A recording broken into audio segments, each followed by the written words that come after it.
Excuse me, really? You look like a very respectable Muslim fellow with all your garb. Not really, fair enough. He's a humble. He's a humble guy. Don't judge that man the way he's dressed. You know what I mean? Don't judge the book by its cover. Don't, yeah, exactly. Guys, I want to ask a question. I'm not qualified. That's fine. But I think, all right, I want to ask you a question about the Quran. Don't bottle it, lads. Have a discussion. Yeah. Thank you, TNT. Come on. So, like, you believe as Muslims that the Quran is from God, that it's literally the words of Allah. Everything from God. Everything. You are from God. I'm from God. Okay, fair enough. But the Quran, everything is around us from God. fair enough. So the Quran specifically is from God. It's literally is All the books, yes. all the books. All the books. Okay, so inside the Quran, as I understand the Islamic position, the Quran is infallible, without error or contradiction. Is that fair? Am I misrepresenting the Islamic position? Fair enough, he doesn't want to talk. It's passing. Fair enough. I'm passing. Don't I'm just overwork asking you about your deen as Muslims. me. As a Dini, yes. I'm just asking you about your deen as Muslims. I want to make sure that I'm working from a correct premise. Is the Quran an infallible book? Is it? What? Yes, of course. Yes, of course. It is an infallible book. Now, if I said to you that Muhammad, was born in Petra, you would say that that's historically wrong, correct? Absolutely. Why is it historically wrong? Because it's in the wrong place. It's in the wrong place. Why do we know it's in the wrong place? That's what you told me. Okay, let me... That's what you told me. Yeah, I want to help you. The reason why we know it would be the wrong place is because the historical documents are clear that Muhammad was born in Mecca. Absolutely. So you'd be arguing against the historical evidence, right? Right. So we've established a principle by which we can judge a truth claim or not. If I said that Muhammad was an Egyptian, would you say that's true or false? Absolutely false. Absolutely false. Why would you say it's absolutely false? Why is it not true? Because this is not what the history says. Because it's not what the history says. So we've established a principle. If I said that the Arabs, the Muslims, never had an empire, they never conquered their surrounding nations, would you say that's true or false? Yeah, go on. Is this a history lesson? Right. Go on. So now, my point to you is, the man that a minute ago didn't want to speak, but now suddenly does. No, I want to get the point. I don't want to Right. discuss. So what we've established, Yeah, I know. what we've established, make sure that we can get in the feet. Yeah. So Make sure you get his feet. make sure we can get our feet. So what we've established is that if someone makes a truth claim about history and all the evidence contradicts that history, we have a reason to say whether something is true or false or not. So the Quran makes certain claims about history that are factually false. They are factually in error. And I'm going to give you one example. I'm just about to. Go on. I just want to make sure that you follow the line of argument that I'm making. Remember, when I said all those false things about Muhammad, you said it was wrong because it contradicted the known history. Well, the Quran makes claims that contradicts known history, and I'm going to share with you now. So, now, does anyone here know what happened to the Jewish temple? What Jewish temple? The Jewish temple, the 1st century Jewish temple. Educator. You are? Educator. It was destroyed By who? Where about? by the Romans Where? in 70 AD. Where? In Palestine? In Israel, yeah. Palestine. Yeah, in Israel. Palestine. Palestine. Palestine. So, now, it says in the Quran that Muhammad went to visit the farthest mosque. Explain to me, how could there be a mosque in Jerusalem before the Muslims conquered Jerusalem? Sorry? You weren't paying attention. Maybe you can answer. No, go repeat it so you can share it. You heard the question. Yeah, but go on. No, you heard the question. Please, no, I do it because I want them to share it with me. He's not going to talk. No, he will. No, bro. He will talk. Bro, just answer the question. He will talk. We're all together. Some weird Okay, piece. let me ask this brother, since he's the only one that wants to answer the question. The Quran says, glory to Allah, who did take his servant for a journey by night from the sacred mosque to the farthest mosque, whose precincts we did bless. How could there be a mosque in Jerusalem before the Muslims conquered Jerusalem? It didn't exist. There was no mosque. It exists in the Malik time. Hold on a second. The temple was for the Jews? Temple of the Jews? I know. The temple, Yes. the temple belonged to the Jewish people. It was a Jewish faith. It was built by Herod. There's no such thing as called Jewish. Israelites. Whatever you want to term them as. Israelites, yes. Whatever you want to term them as. Just because I don't want to get caught up on pedantics, let's call them Israelites. Israelites, yes. So they had the temple. The temple was destroyed in 70 AD. There was no religious building in Jerusalem at the site that you now know as the Dome of the Mosque. That mosque in Jerusalem, the one that Muhammad journeyed to. There was no such building, but the Quran says that there was. That is a historical error par excellence. How does an infallible book talk about something factually false?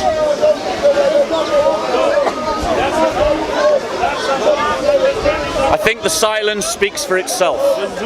We're just fasting, we don't want to waste our time. You don't want to waste your time, you just We want to don't wanna stand get here hit and with listen to your me. books. You just want to stand here and listen We're to me. protecting ourselves. Fair enough. We just want to hear your fairy tales, so carry on, it's entertaining. Fair enough, fair It's enough. killing time. Yeah, killing time. Go on, keep So answer me.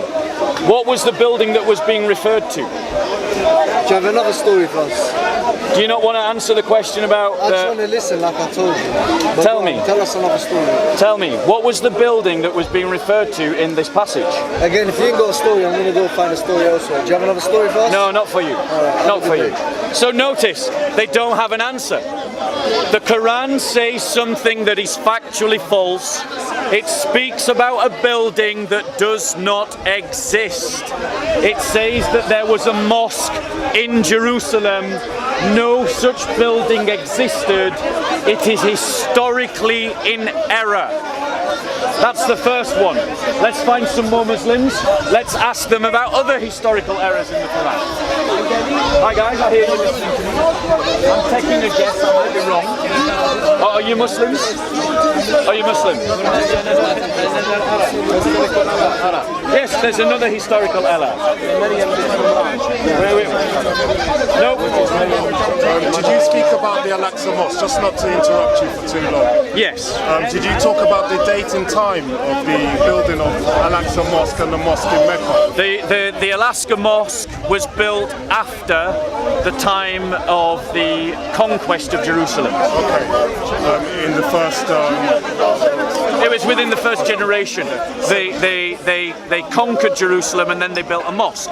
But the fact of the matter is that no such mosque existed at the time that Muhammad was supposedly going there. And the Quran says he visited a mosque. It doesn't say that he visited a temple. I was going to give you a reference to the Hadith, but I have to take time to check it out. That's but fine. They asked Muhammad in the Hadith, and this can be verified, so I might send it to you guys. It says, they asked the Prophet Muhammad, which was the first mosque? And he said, Al-Aqsa Mosque. And he said, which was the second mosque? And I think he referred to the mosque in Mecca. Right. I can't remember the name of it. I don't want to say. Then he said that, what was the distance of time between the building of both mosques? He said 40 years. Right. So that is why I wanted to bring this up. So Well, that's a massive historical contradiction. I'll get the reference now. Send it to JC. So the fact of the matter is, if Muslims are saying that this is an infallible book, why does it get its history wrong? Did God not know his history? If he knew his history, why is he making such historical blunders? Saying that there was a mosque in Jerusalem is like saying that there was a Walmart in 1st century Rome. You wouldn't say that there was a Walmart in 1st century Rome, so why does Allah say that there's a mosque in Jerusalem? But it gets worse, and I just want to find some Muslim to speak to about how worse it gets. What's the definition of mosque? So, What's the definition of mosque? a place of worship. Yeah. Well, a place of worship. You know what's a place of worship defined in the Islamic way? It's a okay. How would you define it? No. Define mosque mean anywhere. A mosque is a place where Allah is worshipped. No, it's God is worshipped. It's not Allah. No, God. Allah. You're a dictator. Who's God? You're a dictator. Who's God? Allah. Your God or my God? It's for everybody. They're not the same. No, God of They're not the same. Yahweh and Allah of Muhammad are not the same. Yahweh and Allah are not the same. Listen, man, you know what I mean? You're not an educated person. Because if you know the literature, if you go to university, first speaking a word, when you're talking a word, you have to explain it technically or linguistically.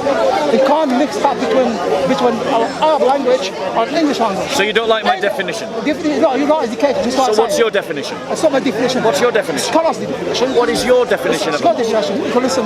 Yeah. You want to discuss with me, discuss with me. If you want to just dictate on me, I don't like it, you know what I mean? I'm coming from St. Augustine, ancestor, who teach you a Catholic in your country. Okay, what's your definition? Definition what? A mosque. A mosque, a place, any place. Yes, any place, yes. You know, where Muslims pray to God. Right, okay, did you hear that? You just said that a mosque is a place where God is worshipped, any place where God is worshipped. When Muhammad went on his night journey to Jerusalem, where was this place of worship that he went to? What? Petra. What's mean Petra? By Jordan. I'm not Jordan. I don't know where exactly Petra. How do you know? In the Quran, but in the Quran. Is that Petra? Yeah, he mentioned Petra. Yeah, In the Quran, he mentioned Petra. Go back. Bro, I'm asking you. 1 second. I agree. There's 1 second. Where did Muhammad go? He said, they said somewhere. I'm asking you clearly. Somewhere. A simple question. I'm trying to translate from Arabic. Where did he go? It's like Masjid Aqsa. Aqsa, you mean? Aqsa Mosque. Aqsa Mosque. In where? Somewhere in Jerusalem. Right. Do you actually know, right, where that mosque is? Do you know it? Do you know where the location of that mosque I is? haven't been there. I'm not from there. Right. It's considered to be on the Have you Temple been there? Mount. No, I'm just talking about general knowledge. Yeah, okay. Al-Aqsa Mosque is generally thought to be on the Temple Mount. Who's that the Temple Mount? That's just commonly known, sir. No, it's not coming along. Maybe not to you. Yeah, that's not. Maybe not to that's you. You invented. Well, Google fact check me. Google is not. It's not. Fact check me then. Fact check me. So, what I'm saying is, bro. I have to learn to educate yourself. No, because here's the thing that you're not listening to. Because you're saying that common knowledge. It is common knowledge. You just don't know it. I study philosophy. You just don't know it. I study philosophy. Okay. I'm a pragmatist guy. Sir, are you a Muslim? Excuse me? I'm asking you if you're a Muslim. Well, I'm talking about Islam now. Right, you I'm could. theologian and philosopher. Religious philosopher. Right. I'm Muslim. You know the. Thank you. You know, you know the father. You know who in the civilization of the West. Even a Muslim from North Africa. Do you believe this book is infallible? Sorry? Do you believe this? Me now. Pushing me. Can you talk about a place about worship in Islam? Yes. What's There is a mosque that has been referred to in Surah 17. Using your definition. Using your definition. Your definition is a place where God is worshipped. So which place did Muhammad go to in Jerusalem? Anywhere someone doing. The Al-Aqsa Mosque is meant to be on the Temple Mount. What's your point? I mean, I don't understand the way you. Well, if you'd actually stop interrupting, you might get to my point, but you keep interrupting. You're preaching. You're not lecturing. You're not discussing. Because you just jumped in and you're just interrupting, sir. So, let's be clear. Muslims themselves say that Alaska Mosque is on the Temple Mount. Listen, That building did not exist at the time of Muhammad. So which building did he go to? You're not educated. I'm telling you the front of that. That's guy, I'm not education. You are there, like, go to university, do theology, that thing, come back and you don't have these class. So answer my question. You don't have definitions. You don't have definitions because So answer my We question. have it here for you. I'm just waiting What's for this? you. It shows you the distance of He's not time, educated, which right? mosque was He said made, Allah's not God. 40-year period between them. Okay. Allah's Keep not God. scrolling because they've got So, the screens there. okay, so basically, Brother Yaqub, once again, with his knowledge of hadith, has just made the Muslim position even worse. Because Sahih al-Muslim 520, Book 5, Hadith 1, Book 4, Hadith 1056, okay, says this. Abu Dar reported, I said, Messenger of Allah, which mosque was set up first on earth? He said, Al-Masjid Al-Haram, the sacred, that's the one in Where's Mecca. Masjid Haram? I again said, then which next? He said, it was the Masjid Al-Aqsa. Aqsa, thank you. I again said, how long the space of time between their setting up? He, the Holy Prophet, said, it was 40 years. 40 years. What does it mean? That contradicts What does it mean? everything What we does it know mean? about What does it mean? history. What does it mean? Everything. What does it The mean? first temple of Solomon was set up. The first temple of Solomon was set up over 1,000 years ago. Which means that there was a city called Mecca with a mosque over 1,000 years before Christ. Over 1,000 years before Christ. It's contradicting everything we know about history. I study history, sir. I study history. It's a contradiction. No, the contradiction is that your prophet has just said, yes, certainly, your prophet has just said that a mosque was built in Mecca 1,000 years before Christ, and that another mosque was then built in Jerusalem. Where is the evidence? Okay, I'll ask you this question. Where's the evidence? Where's the evidence? History. Is it history? Oh, he's back. History. I have another question for you. I got another story. I got another story for you. Is it history? Another fable from your Quran. Is it history? Exact science? Exact in the sense of a physical science. Bob, you've done it twice. Bob, you've done it twice, Bob. Listen, so when you have logic, you have to have something to start from. You have to be absolute. You started because you didn't have university. Oh, you can actually address the I'm argument. asking you about Address the argument. Okay, you can insult me as much as you like, but address the argument. Was there a mosque in Mecca 1,000 years before Christ, yes or no? If it said so, it's yes, because it's a prophet. Right. You're not. The evidence contradicts you. Nothing to do. The evidence contradicts you. Where's the evidence? Where's the evidence? The evidence contradicts you. Where are the first records of Mecca being talked about? Which evidence you talk about? Past Where are evidence. the first evidences of Mecca being talked The about? evidence. It's not a point for me, my class. Where? It doesn't matter. Where? It doesn't matter. Right? It doesn't matter. Yeah, that's You right. want to ask me about Quran? Yes. Why would you ask me? Because I'm asking, you might be a Muslim. No. Do you notice the guy just called me a racist? I'm a racist because I criticize their Quran, and in his logic that makes me a racist. Leon, does that make me a racist? Did you just nod your angers?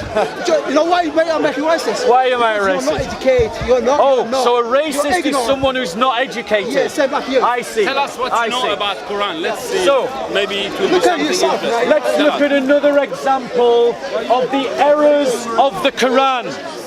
The historical errors of the Quran.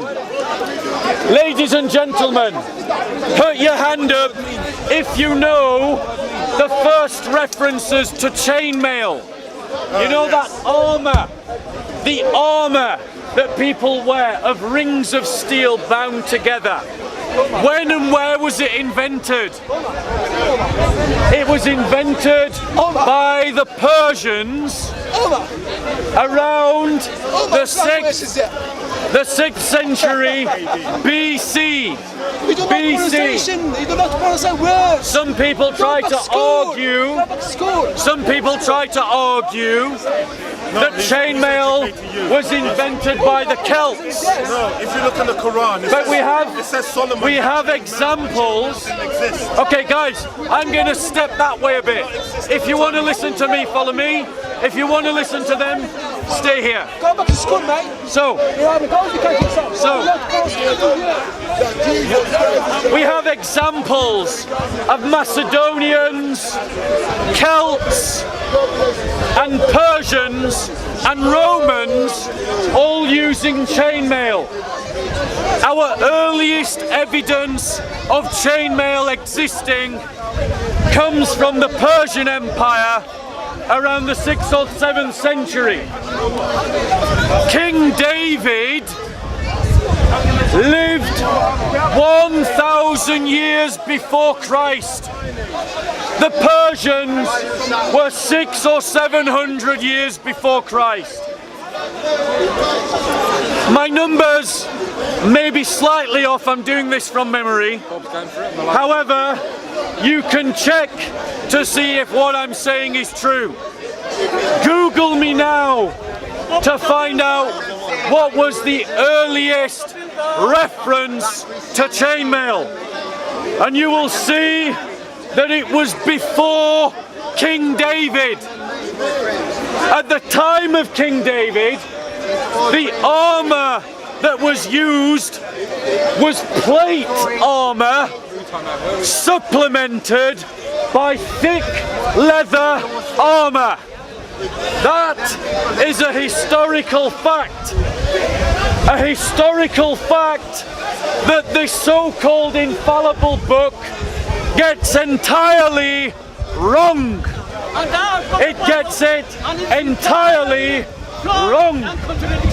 Because this book was written in the 7th century AD by a man familiar with chainmail, but who did not know the history of antiquity and the history of the Bronze Age. So, what I am referring to, listen carefully. Listen carefully, this one. This is in the Quran, Surah 34, Ayah 10 and Ayah 11, as translated by a Muslim linguist called Yusuf Ali. So this is a Muslim translation of their own holy book. Yes. And it says the following. I have got English translation. We bestowed grace aforetime on David. On who? On who? Speak up, brother. On who? Speak up. On who? David. From ourselves. O you mountains, sing ye back the praise of Allah with him, and ye birds also, and we made the iron soft for him, commanding, listen carefully, make thou coats of mail, balancing well, rings of chain armor. A very lucid, a very clear description of chainmail ascribed to David hundreds of years before chainmail ever existed. You don't believe me, O Muslims? Go and check my facts. The Quran gets it wrong. The Quran is in error. The Quran gets its history It's all Wrong. brainwashing. You not talk like They want No. men to be like a sheep. Why Their as a followers. Christian? my father. You have no Why history. as a No Christian evidence of your God. am I pointing this out? Your God was killed. Why don't I talk about Jesus was Christianity? I hear it's not Was Well, murdered. my father. I do talk about Christianity all the time. However, Muslims in the park often spend their time attacking the Christian faith, which invites me as a Christian to attack the Quran. Now, Muslims say, not Christians, Muslims say that this book is perfect in every way, Why your book is not perfect. without And their book is contradicting not perfect. history All full of or science. horrible errors. So when All your books, the Quran the Bible contradicts and the Quran history, are full of so many. it is crazy fair mistakes. for me to point out that error. You have to be fair. Don't just To point condemn out the book the of the fact Muslims. You that have the to condemn your Quran book as well. gets its You history have wrong. no evidence whatsoever. And if it Your gets its religion history is wrong, is not true one. then the Muslims It's false. who say that this Your book is Jesus was perfect murdered. have now a good reason not to believe. You believe what? Not to believe. You are, No, you were, sir. You were a bunch of criminals. Do used you to have cut the truth anything of to say about the anyone against argument? you. All the churches, they still now. I'm glad it's only when people they like to celebrate, then they have to do and still going down. Church is still going. Only foreigners. Nothing. Who they, He's got nothing to say No English. about the How error could you of the believe? Quran. Believe what? Believe what? Come, I'll tell you. Yeah. So the error is this, sir. What about Christianity? King David, you know who David was? David, there was a. I'm going to. The error is this. King David lived 1,000 years before Christ. Chainmail was invented David 700 years before Christ. In other words, hundreds of years after David lived. But the Quran contradicts history, because the Quran says this. Listen carefully. We bestowed grace aforetime on David. Who are we talking about? Say it again. Shout like you've got a pair. Who? David. Sir, who are we talking about? David. O ye mountains, sing ye back praise of Allah with him, and ye birds, and we made the iron soft for him. Commanding who? Who's being commanded? David is being commanded. Make thou coats of mail, balancing well, rings of chain armor. That's chainmail armor. Chainmail armor did not exist at the time of David. Muhammad got his history wrong. Why did Muhammad get his history wrong? He got his history wrong and Mark, he was Roman. because he lived in the 7th century. In the 7th century, chainmail was everywhere. Everyone was using chainmail. Everybody knew about chainmail. 1 second. Muhammad didn't know his history. Muhammad didn't know his history. Well, you're Sir, do you want to talk about this I passage? want to talk about you as a Christian, because you claim to be a very good Christian. Let's analyze Christianity. Let's see what Christianity says today. His response is not to talk about the argument. You get salvation through believing in Is Jesus there Christ. anyone 1 second. that wants to talk about the argument? You claim salvation is through Sir, Jesus Christ, go on. crucifixion. Come closer, I can't hear you, sir. So the chapter and verse is this. Surah 34, Ayah 10 and Ayah 11. Go and tell the Dawah team the same thing when they talk about Christianity. It's amazing how they live by double standards. That's our prophet. Have you got it, sir? I take it you're reading it in Arabic, yeah? I'm reading the commentary as well. The commentary, okay. So, let me ask you this question, sir.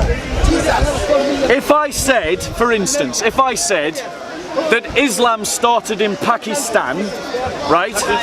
If I said that, how would you go about proving that I was wrong? That's not a proof, sir, that's just a statement. How would you, if I said, for the sake of argument, if I said, and I know it's wrong, but if I said Islam started in Pakistan, not Arabia, how would you go about proving that I'm an ignoramus that got it wrong? What would you do? Facts and evidence. What kind of, fine, what kind of facts and evidence? Historical facts and evidence, right? And geographical. And geographical, yes, exactly.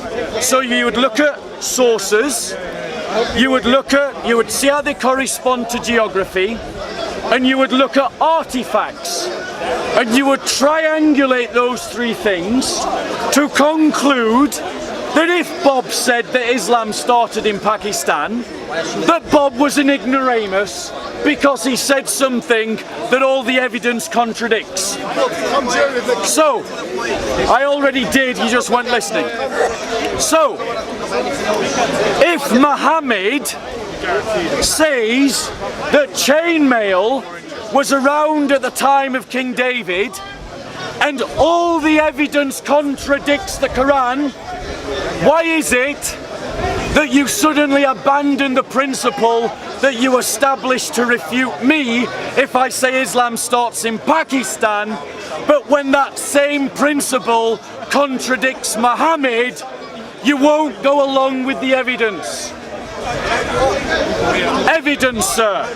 I'm going to give you the evidence. All documents of antiquity show that our earliest possible date for the invention of chainmail is in the Persian period. The Persian period, the Persian Empire. Chainmail. It's a kind of armour, sir. It's linking small rings of steel together. And we see it in ancient statues. They depict it in art, they chisel it into statues. We have references to it in historical documents, like Herodotus. In his histories, he talks about it. The Persians, in their history, talk about it. But at the time of King David, which is 1,000 years BC, history has no evidence of chainmail existing at that time. Zero, nada, nothing, not a drop of evidence. All the evidence shows it came later. Thus, when the Quran says that chainmail existed at the time of David, it is like me saying that Islam originated from Pakistan. There is no evidence for either statement. The Quran is wrong. Fact. It is in error. Fact. Now, if the evidence... 1 second, sir. I will let you respond. If the Quran is in error, then according to the Quran, which says if this were from any other than Allah, I would find many errors therein, because it's a challenge given to non-believers, not believers. I should not be able to find this error, and I do. Let this uncle go first because he's... It's more about whether you believe the Quran is right or wrong. Do you accept it's a book of faith? I accept it as a book of faith. So would you respect as a book of faith, and people who follow that faith and stood around you probably don't appreciate you waving it around and banging it against your chest? But this is a translation, so it's not actually the Arabic Quran. Okay, so what you've said is taken from that. So if that's not actually the Quran, and what you're saying is taken from that, how are we supposed to believe what you're saying? Because it's a translation by a Muslim linguist. Okay, so it is the Quran. It's the word of, we believe that it's a word of God. Well, you need to argue that with the Dawah team, because they're quite persistent in saying that it only exists in Arabic. It's about respect. That's all I'm saying. I mean, what you're saying, freedom of speech, all that, I'll give you that. I'm not saying whether you're right, whether you're wrong or anything. All I'm saying is respect is not about factual and non-factual. It's just about, there's a lot of Muslims around here, and even as a non-Muslim, you know, if someone was stood here as a book of faith, I'm a Muslim. I wouldn't dare wave the Bible, whether it's translated in a completely different language or not. Actually, go speak to Lamin then. Go speak to some of your Muslim brothers who do exactly the same, and they put the Bible on the floor. Go and speak to them. Okay, no, about respect. Okay, regardless of, so what you're saying is because they do it. With respect, sir, I've heard your point. Uncle, what did you want to say? I think your comparison is wrong about the armor, geographical, historical. Yeah. Armor is a small thing, which could exist, could not exist, and the information about it could be right or wrong. The information you're getting from various books would be not reliable. So I think this is completely out of place. Well, I think that the comparison is a fair one, because what it illustrates is that... Uncle, allow me to... Hold on 1 minute. The grave of Prophet Muhammad, say, for example, it existed in India, and you say, no, it's in, you know, he was in Africa or far away. These kind of things could give some evidence, but like armor and clothing and shoes, this is allow me to reply, Uncle. Serious stuff. Let me just reply to this, Uncle, and then I'll talk to you. So, the problem, the issue is this, Uncle. If you say something that is factually false about a historical event, and all the evidence of history contradicts you, it is fair to say that statement is false. It's not the only... Allow me to reply, Uncle. If the Quran makes a statement about history that is factually false, it is fair to say the Quran got it wrong. But if Muslims are saying that the Quran can get nothing wrong, because if it got anything wrong, it wasn't from Allah, then by Muslims' own standards, every Muslim has a good reason now not to believe in the Quran. And that is a fair argument. It's fair because it employs a principle that works in all directions. It's fair because it does not misrepresent or mischaracterize the Muslim position. And it is fair because it's dealing with a very clear verse. I'll read it again. This is Allah speaking to David. Make thou coats of mail, balancing well, rings of chain armor. That is a clear description of chainmail. Chainmail did not exist at the time of David. Muhammad got it wrong. Why? Because in the 7th century chainmail was commonly used everywhere. He saw it used everywhere, and he just assumed that people had been using it back at the time of David, and he got it wrong, because they weren't. The Persians invented chainmail.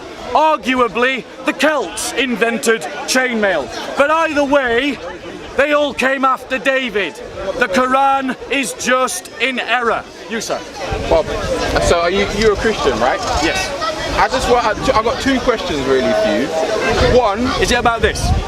Yeah, it's about this. Okay, fair enough. One, if you're a Christian, why do you not come here and preach your religion to everyone and let them know about your religion? Let me answer that question first then. So firstly, I do often, and I've just had it on camera, over an hour's worth of conversation about Christianity.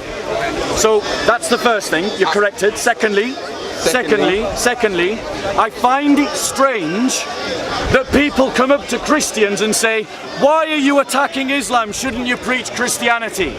But he's never appeared on a single video going up to Shamsi, Hashim or Mansour and saying to them, why don't you preach Islam and not attack Christianity? Who's attacking Christianity? There is a double standard. Who's attacking Christianity? Mansour, Hashim and Where Shamsi. are they? I'll go and speak to them now. Yeah, go and speak to them. I'll go and speak to them. I guarantee Hashim will be doing it right now. What was your second question? You come and show me who they are, and I'll say the same thing to them. What was your second question? Why do you feel the need to get at other people's religion? Okay, so why do I tackle other people's religions? Simple. Because as Christians, we are instructed by the apostles to demolish every thought that sets itself up against, I'm answering your question, be patient, sets itself up in opposition to the gospel. We are instructed as Christians to use polemics and apologetics as part of evangelism. Also, many Muslims in the first instance are not willing to entertain the claims of the Christian faith until you have demonstrated the falsity of Islam first. And finally, the Muslims in the corner attack the Christian faith. Put your hand up if you've heard a Muslim as spending their time attacking the Christian faith. It's not just me telling you, all of these people are telling you, and Banks is an atheist, so no one's lying to you. Been walking around. So maybe I missed the conversation. Maybe you're selective in what you hear. So the point of the matter is, if Muslims can attack Christianity, why can Christians not attack Islam? I'm not saying that you can't. Thank you. I'm not saying that you can't, but I'm just saying, don't you think if you wanted to convert people to your religion, surely the best way about it would be to come down here and, you know, spread some love rather than spreading hate? Because that's why is it hate? Because when you insult people, why am I insulting by criticism? Well, if you say something about, listen, I'm no religion, so you can't offend me by anything you say. Fine. But if you start talking about someone's so-called prophet, you mean like the Dawah team? Then they're going to be offended by that. You mean like the Dawah team? That's hate. So are the Dawah team guilty of hate speech? I'll go over there now and I'll speak to them. Go ahead. If they're preaching, I want to see on camera. If they've got the Bible in their hand and they're saying this and this and this, then I'll go over there and I'll say to them, why are you not preaching your religion? Yeah, go and speak to them. I'll give you a list. I've only come down here and I've only seen extremist Christians. I haven't seen any extremist Muslims yet. So I think you're selective in what you're seeing. Because all of these people, including an atheist, have all contradicted you. Yeah? Have all another atheist. Sorry. All of these people. Let's just do it again, because maybe he's not convinced. If you have seen Muslims attacking the Christian faith, raise your hand. Raise your hand, Raul. Just ask them about the Trinity. Raise your hand. Right? Brother, everyone is contradicting you. The narrative that you are presenting here. I just said I never heard it for myself, so I'm not saying you're lying. Right? I never said you're lying. No, hold on one second. I want to tackle. I never heard it. I want to tackle another fallacy that you've just laid at my door. Go on. We've blown apart his first fallacy. What? You never blown nothing apart. That Christians are attacking Islam, but Muslims are not attacking Christianity. Let's dismiss your second fallacy. Go on. Why is a criticism of a book? Do you know the legal definition of hate speech? No. What's the legal definition? You don't know the legal definition. No, what's the legal definition? The legal definition of hate speech is to incite violence against someone because of something like their race or their religion. How is pointing out a historical... One second, I haven't finished asking my question. I know what you're going to say. No, let me finish asking my question. How is pointing out a blatant historical error in the Quran fitting to that definition? Because I never said you're actually doing hate speech. Did he not just say that? I didn't say that. No. Did you hear him say, why are you doing hate speech? I said they're gonna hate that you're talking about it. I never said. That's not what you said. You've changed what you've said. They'll be able to It's watch on it camera. back. They'll be able to watch it back. Everyone put the time sequence in so he can hear his own words. Just rewind it back. Yeah, and listen to what I actually said. Yeah, and we heard what you said. What I said. I never said. We've got witnesses. Did you hear him say that I was preaching hate speech? Yes. So everyone's contradicting you again. I said you were preaching hate speech. That's what you said. Yeah, because at the end of the day, when you're talking about people's profits, they're gonna hate that. They're not gonna like that. So that's hate. Not hate speech. That's hate. That's not hate speech. It might not be hate speech as a legal term, but that's hate speech. It's not hate speech. At the end of the day, So I'm not particularly fond of those sandals. They kind of offend me. Are you hate speeching against me with those sandals? No, but that's a hate speech what you just said. No, because you're hating on my sandals. Okay, guys, and now I'm upset that you're hating on my sandals. Why are you hating on my sandals? Guys, the risk that is happening in our society, and it is a real risk that you all have to take seriously, is that hate speech is being used to shut down freedom of speech. It is being used to close down freedom of speech. And it is being used to delegitimize speech. It is a rhetoric that is taking away your freedoms. And also, it is being confused with subjective feelings. He might feel offended that I as a Christian criticize Islam, but not offended that Muslims are doing the same thing, though he probably has heard them doing that. No, you're lying now. Now you're probably lying. has. Now you're lying. I'm saying now you probably have. You're lying. I'm saying you because probably at the end of the day, have. you're just assuming. I'm assuming saying you probably that have. I'm taking sides. I don't take no sides. I think you are. I think you're all wrong. No, you didn't actually address this question. I want you to do one thing for me. Yeah. You're Muslim. No. Are you not Muslim? No. Guys. Okay, who's a Muslim here? Okay, if you want to listen to these two talk, stay here. If you want to listen to me talk, I'm going to take a step over there. Go on, Bob. See you later. Follow me if you want to talk. See you later, Bob. I'm just going to ask him a question. See you later, Bob. See you later, Bob. Who here's the Muslim? Since the last time you were in the park. It's a translation of the Quran. We have seen you become extremely cultural-like with that The guy, ladies and gentlemen, the Quran has historical errors within it. It says that there was a mosque in Jerusalem in the 7th century. That is a lie. It says that David had chainmail. That is a lie. These are errors in the Quran, a supposed book that is without error. I'll give you an okay, it's a fair question. Right. Maybe it is more accurate to say that it's an error. Do you believe the Quran has any errors in it? No. Right. Do you know, sir, when chainmail was invented? Do you know what chainmail is? Sorry? No. Chainmail is a form of armor. It's a form of armor created by linking rings of steel together. Okay? We know when it was invented.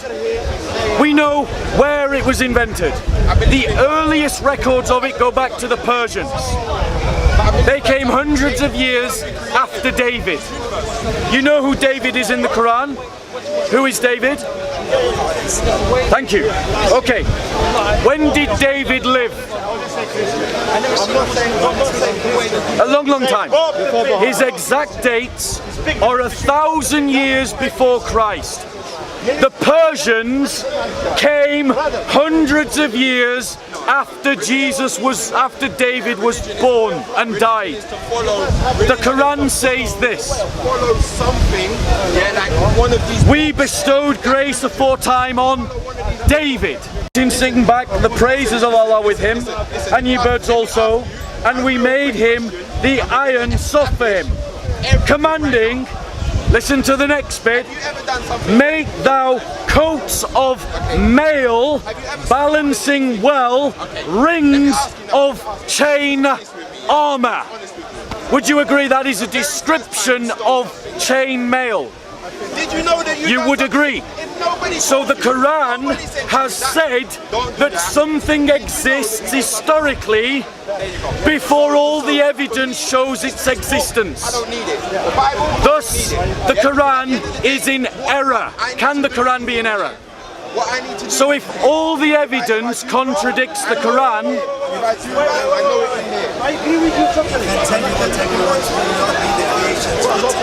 okay, so the Muslim, and he's totally entitled to this position, says, I will believe by faith that the Quran is correct, even if it contradicts the evidence. Now let me show you how he won't work to that principle. If I said to you, sir, that Islam started in Pakistan and not Arabia, how would you prove me wrong? He would show me what? There you go. He would appeal to historical evidence. So, when I make a false claim about Islam, he would rightfully appeal to historical evidence to show that I was wrong. And he's correct to do so. But if I show a historical error in the Quran, rather than believe the historical evidence that contradicts the Quran, he says, I will believe the Quran against the evidence. That, sir, is cognitive disconnect. You apply one principle to deal with one thing and a different principle to deal with a different thing when their category is the same. They're both historical statements. Now, why is this important? It's important because Muslims make the claim that this Quran is without error. The Quran itself says, if this was from any other than Allah, disbelievers like me would find errors in the Quran. Lo and behold, I do. Lo and behold, by the standard of the Quran is false. Therefore, by the Quran's own standard, it is not true. And if something is not true, you don't need to believe in it. Why am I, as a Christian, criticizing the Quran? It is because many Muslims here in the park spend their entire day criticizing the Bible. And I think it's fair, if Muslims will criticize the Bible, I can criticize the Quran. But here's the difference. Here's the difference. We Christians do not make the same claims about our Bible that Muslims make about their Quran. Christians believe that our book appeared in history. Muslims believe the Quran is eternal. Christians believe our books were created. Muslims believe that the book was uncreated. Christians believe that our book was given to men. God inspired them. He elevated their mind, their reasoning, and their perception to know what was important to God in history and what God was doing.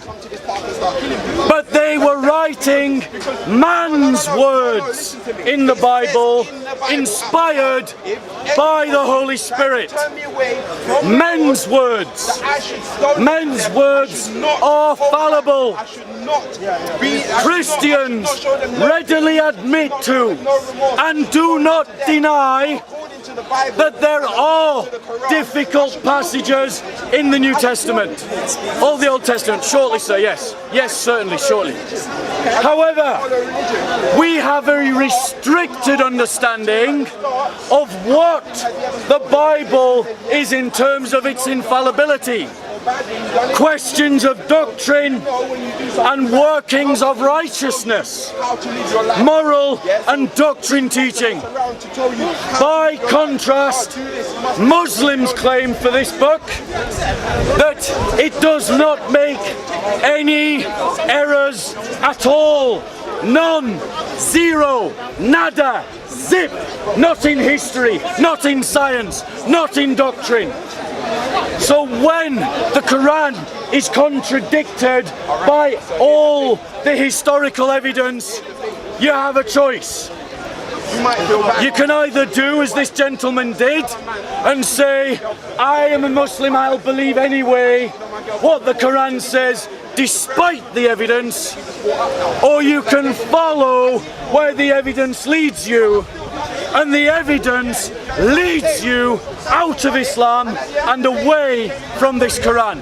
Your reply, sir. Okay, my reply, I just want to say one couple of things. Firstly, if you look around the world, the Quran is one. No, it isn't. It's not one single change from one from Mauritius, one from South Africa, one from America. There is nothing wrong. Why? It's because it's written in Fusha, in the Arabiya.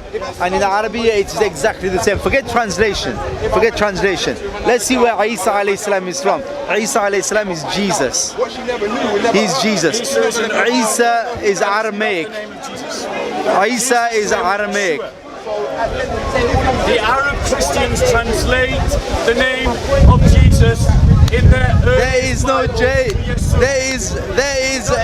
There is an illness of J's. There is an illness of J's within the name. There is no different Quran. Inside the Bible, I want to ask you one question. Why is there one version for Roman Catholics and a different version for other people? There are so many different versions of Bibles out there. There are groups of people who sit and rewrite the Bible and edit the Bible. That has never happened from the day the Bible was. Can I reply? Okay, let me reply. Let me reply. So the question is, why do Catholics and Protestants have different Bibles? The answer is a simple one, really simple. They don't agree about which book should be in the Bible. Protestants and Catholics have a disagreement about which book should be in the Bible. Let me reply. In exactly the same way that Muslims disagree about which hadiths to believe. The Sunni and the Shia use different hadiths. No. One second, I'm still replying to him. Don't be rude. Raul, stop feeding the... Raul, discipline. So, the brother made another point. He said every Quran in the world was the same, and he repeated the same thing.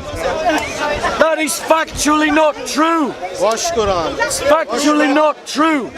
If you compare the Hafs Quran, to the Wash Quran, they're different. They're different in their diacritical marks, and their diacritical marks affect the consonants, because at least 22 of 28 Arabic letters cannot be distinguished except by the diacritical marks. But one second, I have not finished. Last point.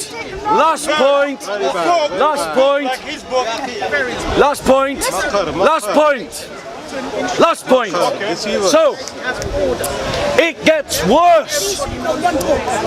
Dr. Daniel Brubaker has recently, this very week, released a doctorate study. Brother, have the courtesy to listen to an answer.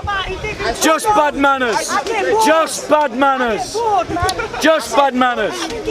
So, Dr. Daniel Brubaker has recently released a study of the oldest manuscripts of the Quran. These are the Topkapi, the Samarkand, the Sinai, the Husseini manuscript in Egypt, the Petropolitan manuscript in Paris, and the Millet manuscript in the British Library.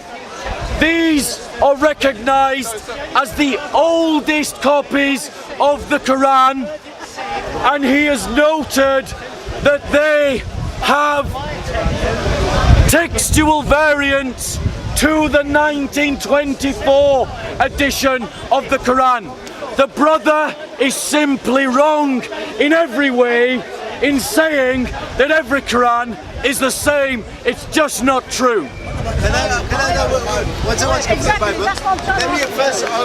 Let me go across about the differences.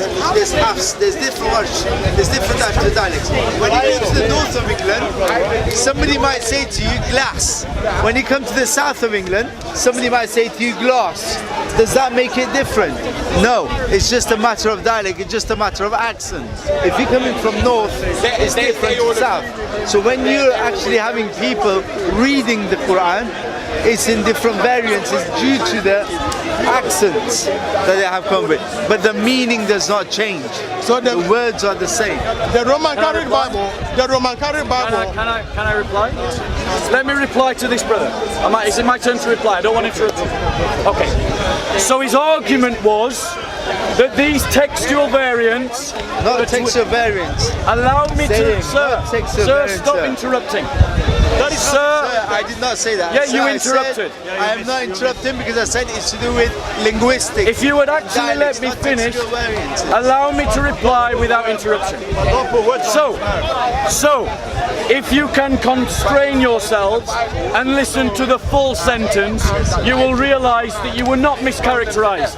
But you did not restrict yourself, and so you did not hear what I had to say. Sorry about that. So now discipline your heart.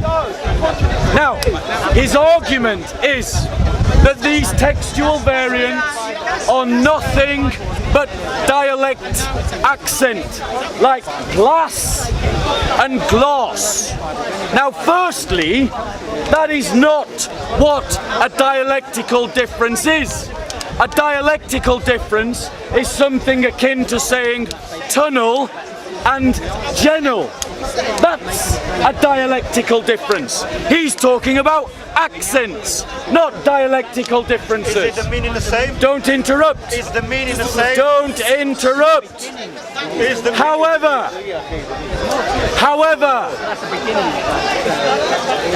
the kind of textual variance we are talking about is the difference between saying tree and trees. Now tell me, sir, is a plural the same as a singular? No. So if we have in these textual variants the same word, but one is singular and another plural, are they the same? No. But thank you. Linguistically, let me tell you guys linguistically. Yes, in the Quran, our Lord, Rabbana, our Lord says, we are this, we are that. It's linguistically respectful. When you speak to someone, when I speak to an elder, I will address him in my language in plurality. Why will I address him plurality? Because it's respectful. It's respectful. I will not call an elder from anything other than respect. Now in the languages there are different ways of respecting people. In the language of Arabiya, in the language of Fusha, the way to respect somebody is to call them into the plurality. Now the other thing I want to say is, for clearly we have been told, وَإِنَّ اللَّهَ رَبِّي وَرَبُّكُمْ فَاعْبُدُوا هَذَا صِرَاطُ الْمُسْتَقِيمِ. And Isa alayhi salam, Jesus as you call him, said, peace upon him, said, and indeed Allah is my Lord and your Lord, so worship him. And inside the Bible, the original Bible, the untouched Bibles that you can tell. I want to see on camera. That actually go on. I clearly tell you that when Jesus said, he did not say, worship me, I am the Lord. He said, I will worship the Lord. I worship the Lord. He went down onto his knees and face. Can I reply? As we do 5 times a day. Can I reply? Okay, so notice he wants to get off the topic of the textual variants. He wants to change the topic now about, oh, we Muslims are more like Jesus than you are. Despite the fact that Jesus prayed towards Jerusalem and kept the Sabbath and the Muslims don't. Anyway, that aside, let's get back to the topic. He has admitted that a plural is not the same as a singular.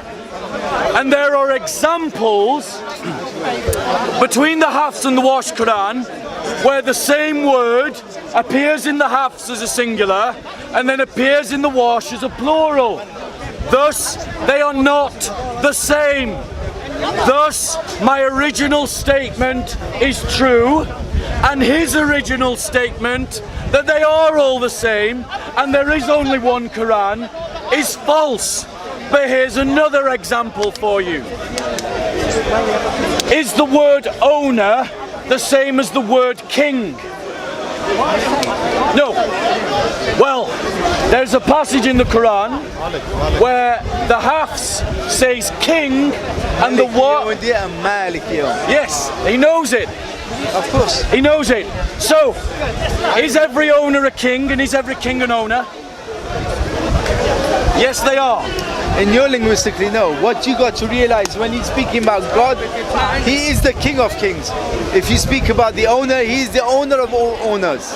But they're not the same thing. He's above everything. But they're not the same thing. When you are translating it into English, into any other language, it loses the essence. No, we're not talking about translation. We're talking about the Arabic. One Arabic says owner and another Arabic says king. That is a textual variant. That is a textual variant. They are not the same thing. That is the accent. What is the academic? No, it is not. Wait. Oh no, don't let him get away, brother. He's just said, listen to this. Listen to this. He has just said that the word owner and the word king is an accent. They're not accent differences. That's a different word. One is owner and one is king. They are not the same word.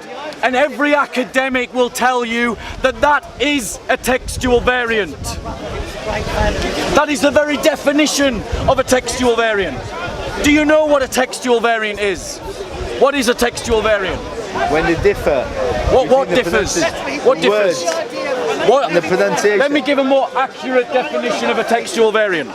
A textual variant is when you have multiple manuscripts containing the same text, in this example the Quran, and those manuscripts have different words or letters.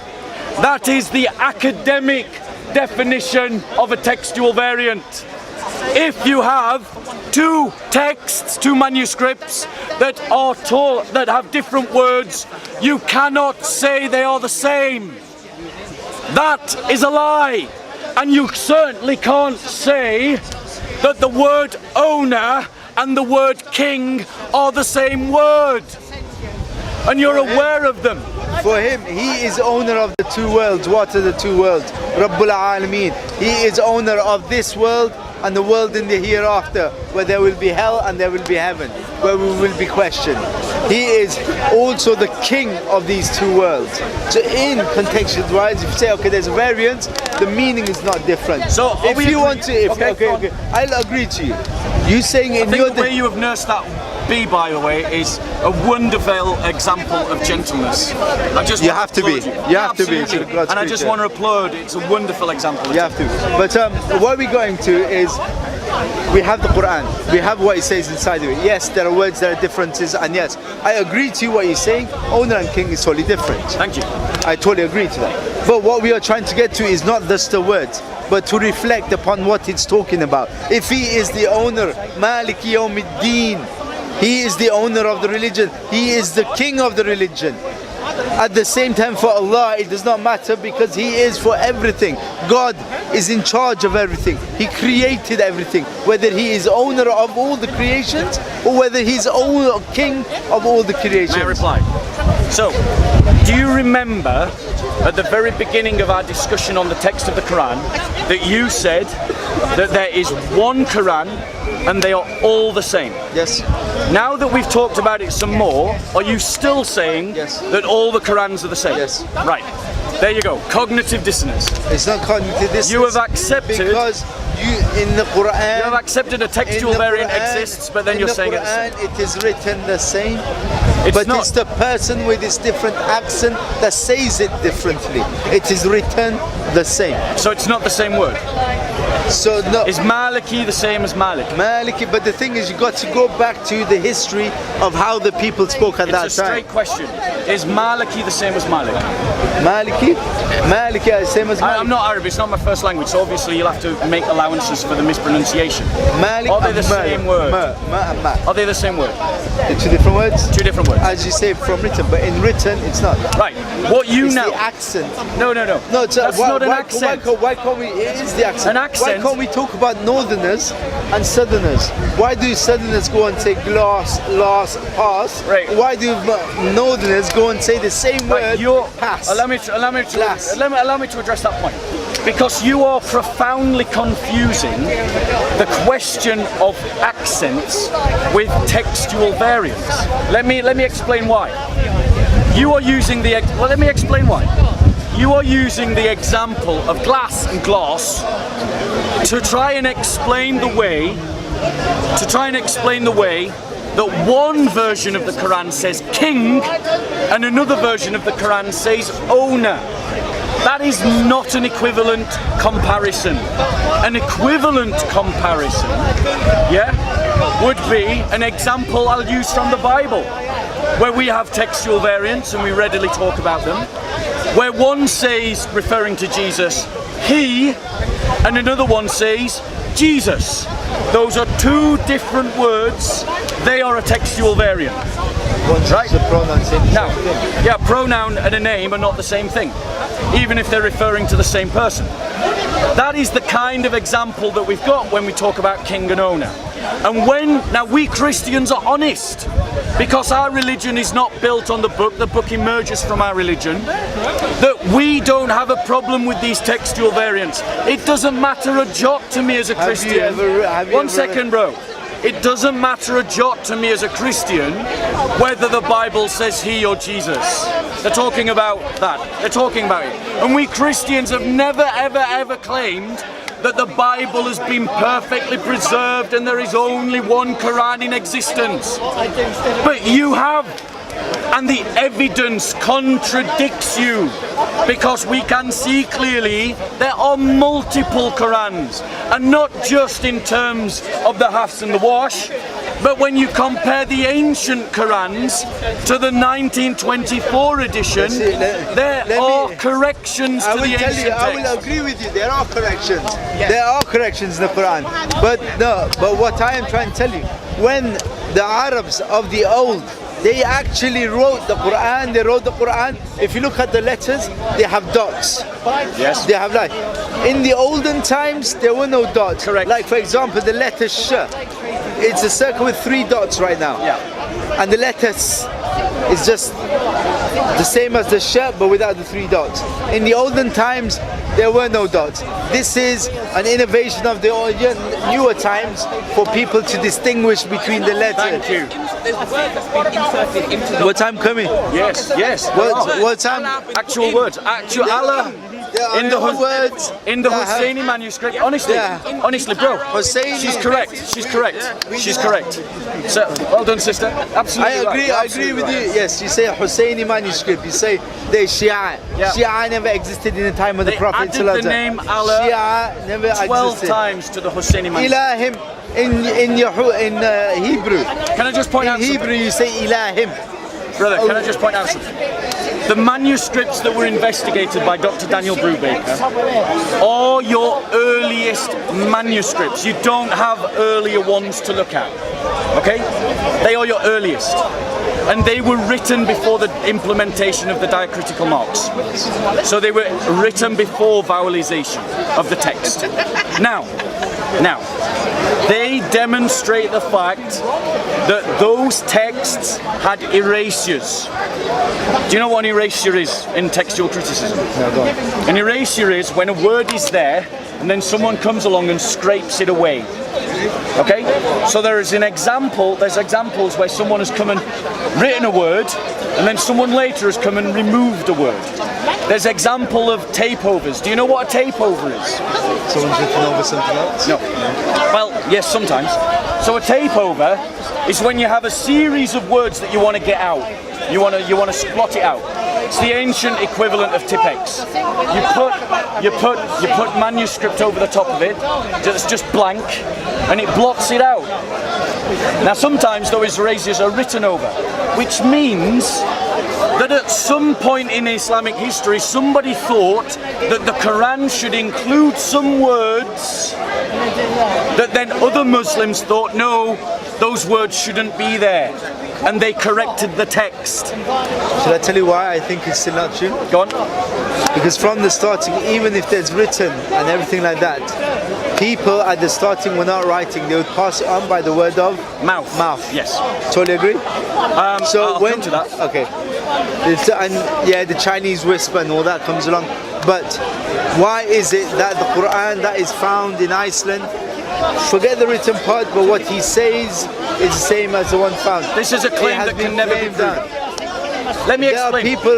There are so many people. This is a myth. Okay, there are so many people who have. They can never prove this claim. Why Osman burned the Quran? This claim. I'm going to. Bro, you're stealing my thunder. Stop stealing my thunder. You're stealing my thunder. Bro, I understand the claim. It's a recitation and it's remembered. Right? But you've got to understand, objectively, this claim can never be tested. Right? The only way that you could prove that every recitation is the same is if you stuck every reciter in a room or recorded every reciter and then did a scientific analysis to see that all the recitations were the same. I have been to South Africa, I've recited, it's the same as they've recited. Doesn't make any difference. It is not proof. I totally agree from the scientific point of view. It is not proof. It is a claim, but it cannot be verified. I totally agree with you on that point, that scientific proof, it cannot be proved. Right, let me ask you this question.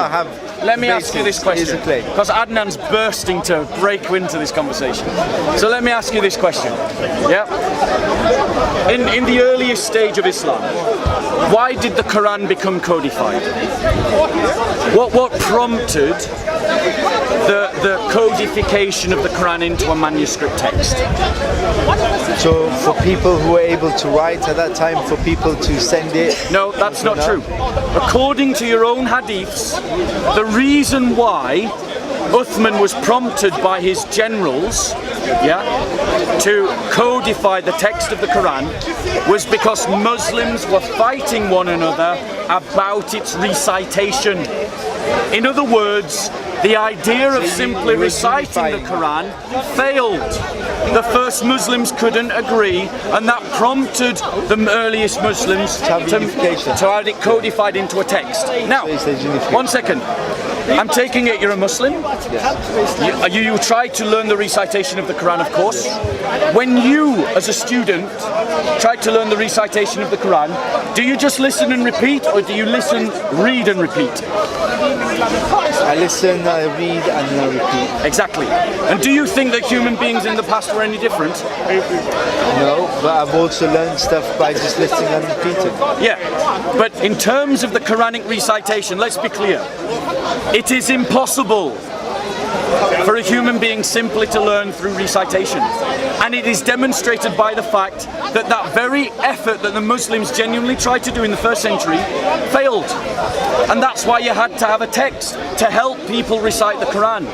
But here's the problem. I don't know if you know the hadiths. One of the hadiths state that Uthman said to Zayd bin Thabit, who was the secretary of Muhammad, that if you are in dispute about how something should be written, write it in the dialect of the Quraysh. Yeah? Now, how scripturally do you demonstrate dialects in Arabic script?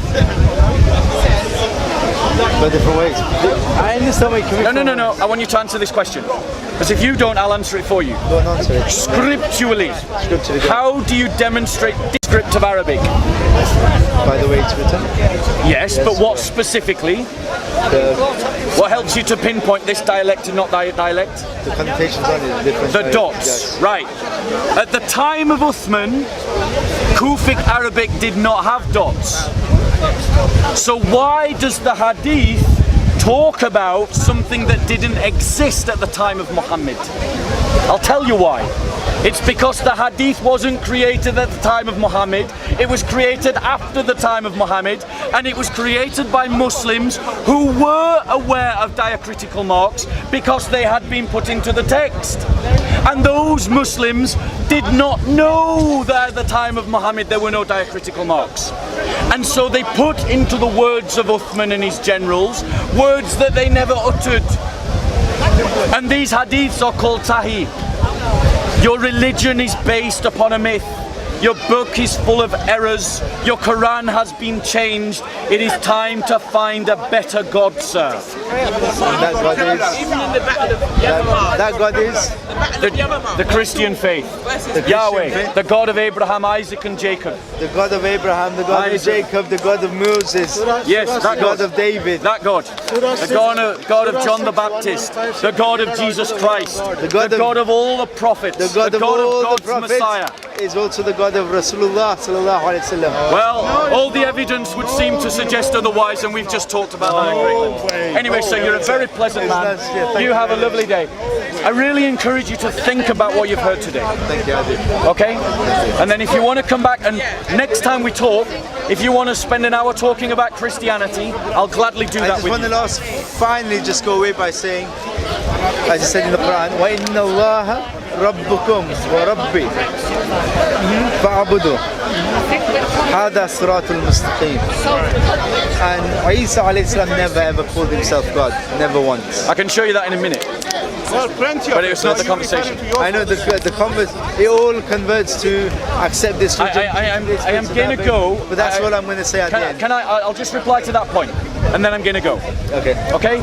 In the Quran, Allah has 99 names, doesn't he? He does. Yeah, he does, doesn't he? 99 names. Yeah. Right. Attribution to him, Yeah. And these are his names, aren't they? Yeah. Yeah. And one of those 99 names is that Allah is the first and the last, isn't it? Yes. So that's two names of Allah.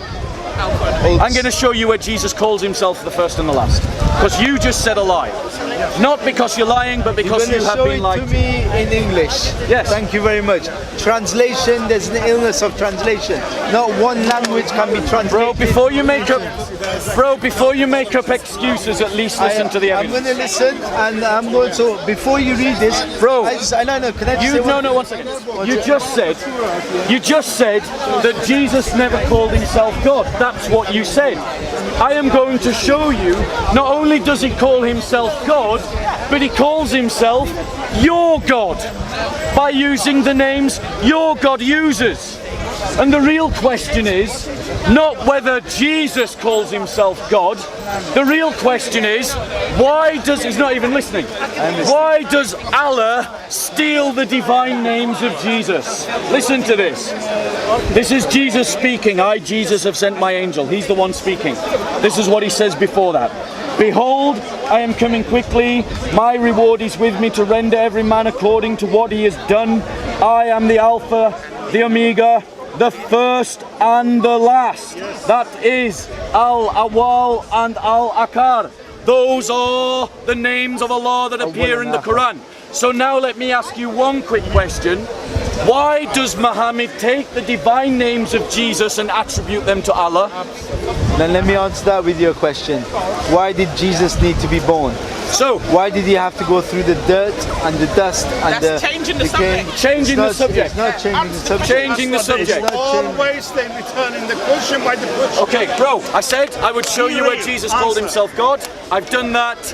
It is up to you now whether you accept what you saw in the Bible or you accept the lies that Zakir Naik, Ahmadidat, Hashim, and all these other people are saying to you in the masjid. I will never, ever in my life testify to May anything. I ask you what but shahada that. means in Arabic? By Arabic, can you try? Okay, let's do a wrap up for those that want to hear What the wrap up. shahada means? So, what we've seen is this. Muslims make claims about their Quran that open the Quran to investigation and falsification. If you say that your text is not in error in any way, and then people find errors in your text, then that is good grounds to dismiss your texts. A claim that we do not make in a similar fashion to our own. The Quran gets its history wrong. It says that a mosque exists where a mosque doesn't exist. It says that a mosque was built at a time when no mosque was built, according to the hadith. It says that chainmail was created by a man who could not possibly invented chainmail. Muslims claim that their Quran has never been changed. All the evidence contradicts that. Comparisons between the halves and the wash, owner and king. Comparisons of the ancient manuscripts, the Samarkand, the Topkapi, the Petropolitan, the Mial, to the 1924 version, demonstrate changes to the text. At every point where Muslims make a claim about their Quran, that claim collapses in the face of evidence. The claim, the central claim of Christianity is that Christ rose from the dead.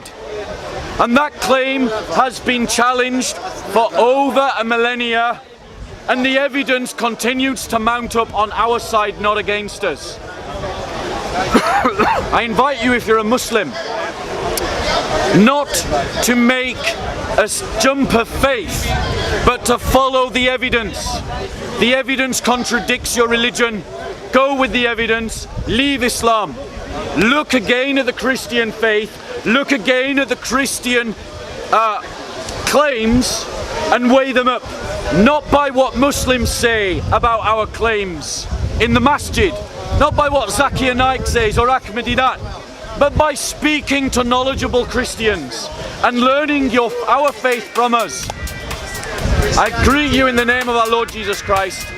Have a lovely day. Christus Anestasin.